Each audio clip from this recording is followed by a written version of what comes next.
Hello everybody, it's Tommy and welcome back to my channel. Today we are building another good old classic Polly Pocket compact case dollhouse, whatever you want to call these incredible toys from the 90s that so many of you constantly request me to do. And I did say last time that I was going to take a break from these for a little while. I did take a break. I feel like it's been about a month now, but so many of you continue to ask me if I will do more, and I definitely want to deliver. So here we are, building one straight from the 90s, and this was actually originally going to be a St. Patrick's Day Polly Pocket collab to bring the two together because St. Patrick's Day is so soon. But as you can probably imagine, I was not able to come up with an existing Polly Pocket case that was St. Patrick's Day themed, and I personally couldn't come up with a really good way to bring the two ideas together despite lots of brainstorming and an attempt to do so. I decided instead we would just go do some research and find one that caught my eye.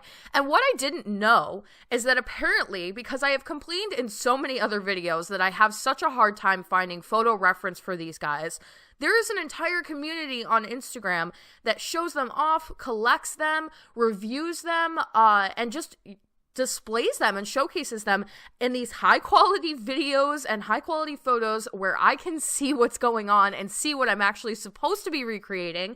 And it's made it so much easier to do these builds. So I went through Instagram and just scrolled and scrolled until one caught my eye, and this is the first one that really did. So this, I do not remember the exact name of it, but it was marked by the Instagram user as rare. And I don't know anything about the collecting behind this or if that's accurate at all, but this one was made in 1991, and it is based after a Paris or French apartment. And it wasn't even like Polly's house, it was somebody else's. And basically the downstairs was a beautiful garden area where you would sit. Lots of gates, columns, very French, a little bit Greek to me as well. And then the upstairs was supposed to be, the first floor was the entrance to the apartment with like a door and some windows. The second floor was you actually getting to open these big windows onto a view of the Eiffel Tower. I'll insert photos of it here and there so that you guys can see what I was using for reference and what I was going off of, just in case you just so happen to have had this particular one when you were growing up. So, of course, as usual, I recreate these as accurately as I possibly can, with also including my own added flair to it to fill the area a little bit more, help bring it to life, and give it this overall more lived-in look and almost more apartment-like. I definitely took this one. I made the gardens a little bit more grand. I added some more details, some more plants, some things that you can't really fit into a Polly Pocket case, but I am able to fit into this. So the reason this one actually caught my eye is the interesting colors that they went with. The outside, the shell itself, was a bright, almost neon blue, very aqua. And it's kind of one of the more rare ones I've seen color-wise, because a lot of the outside shells are usually in the pastel range as far as like pinks and yellows, and that kind of stuff is very common, but to see a bright blue one, really interesting. And then on top of that, the shape was flower. I can't redo a flower in The Sims, especially with the multiple levels we've got going on and the way that the case is made to look like it is opened and standing upright. I have toyed with other shapes before, and I've only been able to accomplish this one, a rectangular shape and an octagonal shape of sorts, or a hexagon shape of sorts. So I did decide to go with the square one this time around, just because that's what I had like already available in the game, and I just jumped right in and kind of did this very quickly, because I wasn't even sure if this was going to be a video, to be honest, but I really am happy with how it came out. So here we are, and the colors on the inside literally had nothing to do with the colors on the outside. The colors on the inside were in the orange ranges, whites, very subdued, very natural looking, and very old school, like grand Roman Greek a little bit. And I feel like I'm going a little bit Roman and Greek with this because so many of the elements that I am using in this build are from romantic garden stuff, and I get a very Greek vibe when I use a lot of those things. But I will say, in my defense, what I was seeing in this Polly Pocket case, I wasn't sure if all of the elements they were using were even very French themselves. I'm going to go ahead and assume that the person who designed that compact case knows a little bit more than I do, because I am not an expert by any means, and really stuck to some French architecture versus Greek. But when I was looking at it, I got vibes from both. So there is a combination of both in here, and I think there's something to be said for the similarities between the two types of architecture anyway. So yeah, that's just kind of the mesh between the two. And I am not an expert, like I said. I have a limited knowledge of all sorts of architecture, and I am limited to what we have in the game. So for me to like recreate what was going on, I did feel like I had to use a lot of the stuff from Romantic Garden stuff, including the beautiful lights, a lot of the plants, the fountains, the statues, and some of them are a little bit more Greek, but I feel like overall it really comes together. So downstairs, like I said, was a big expansive garden area where people could sit and have some food in the patio, and it had an area that was specifically like where you would sit down, and there was food already set on the table. So I did go into Debug and get some food out and put that on the table, including some bottles from Debug as well, to create that already preset table element. And then I wanted to do a big, beautiful French door. So eventually I did settle on one of the more modern ones from the game, again in that more subdued blue color to match the exterior, but also not, because it's not the same shade of blue, but that's what I was seeing. And then again, like I said, the second floor, or the floor that you initially walked up to, was the entranceway to the apartment complex, which I thought was really interesting. So it's almost as if the area downstairs is an area for all people who live in maybe this apartment complex, and it's a patio area. It's just a nice place to sit out. Then you walk through the patio, you go to the front door of the apartment complex. Again, you have a beautiful blue French style door, and the upstairs is the actual apartment. But it didn't have a ton of furniture. It wasn't your typical apartment. It didn't have any bathroom references or couches or kitchen references. It was just a beautiful scene of you looking out onto the Eiffel Tower. So we have this really cool thing in The Sims 4, and probably one of the only things that I am, or I guess I should say, one of the greatest things I am happy about for my first pet stuff. My first pet stuff came with hamsters, and one of the things about hamsters is that they will run away, and when they come back, they bring back postcards. So I've used these postcards in different builds before. You can actually go into Debug, find the postcards, and use them. So I've used them for like photographer sims and things like that, but I had the idea that if I go through the postcards and search, I might be able to find one that has the Eiffel Tower in it, and sure enough, there was.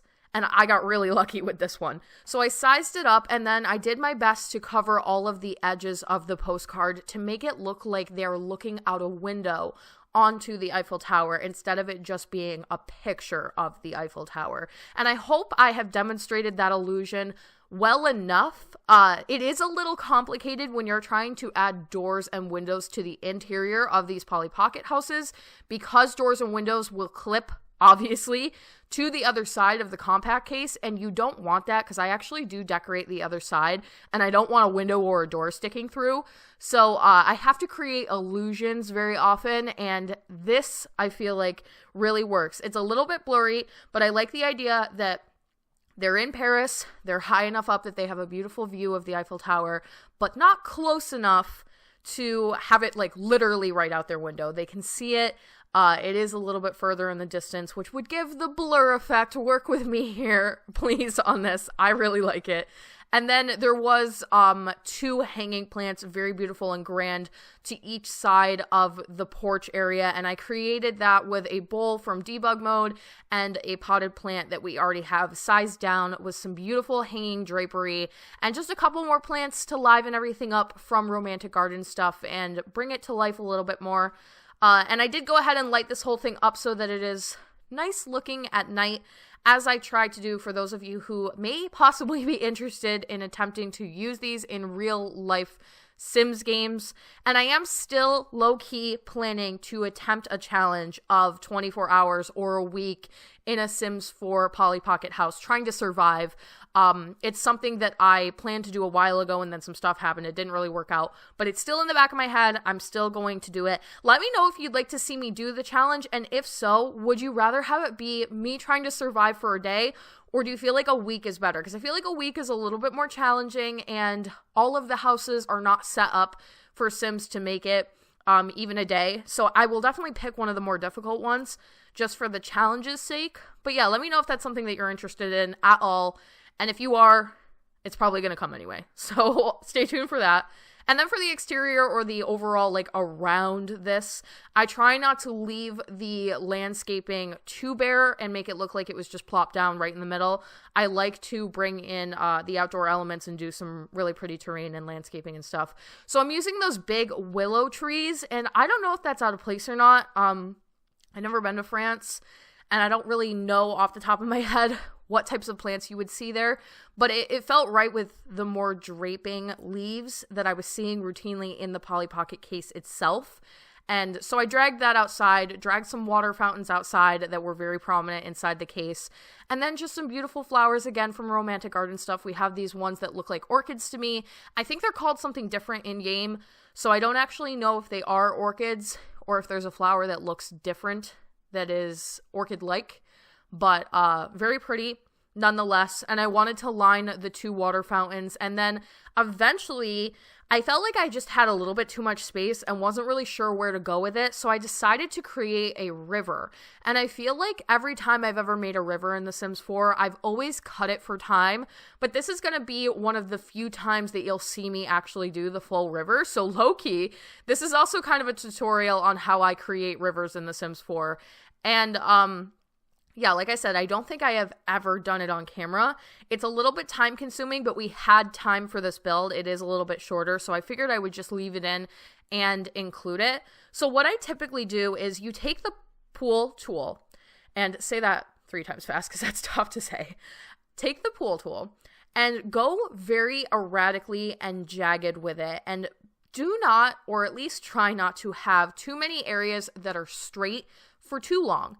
And then I will just take all sorts of organic plants, rocks, water types of plants, and any plants that I have used in the build, and completely line the edges of it, including adding some plants and rocks to the actual river itself.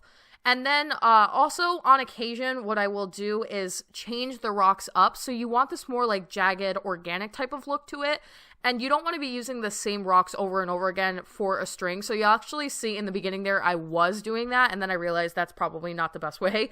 So using a sporadic differences in rocks and plants and going very randomly with it. Also sizing down the rocks up and down helps a lot. And using different plants of different sizes helps a lot. And it also helps if you can hide the entrance and the exit of the river behind something else, because there's no way to really make that look natural. If you think about a river in real life, a river is probably coming from a different, bigger body of water. So if you're trying to find a way to hide it, that's usually the best way, is just to tuck it underneath something. And there we have it for the Paris apartment Polly Pocket build. Let me know if you had this toy in the comment section down below. Let me know if you'd like to see more Polly Pocket builds, and I'm always open for requests over on Twitter. Please send me pictures of your Polly Pocket houses from your childhood, and I will try my best to get to you, especially if I feel like yours is doable. Thank you guys all so much for watching. Don't forget to like and subscribe. Hit that little bell icon below to turn on post notifications so you can get updated every single time I post, and I will talk to you all in the next one.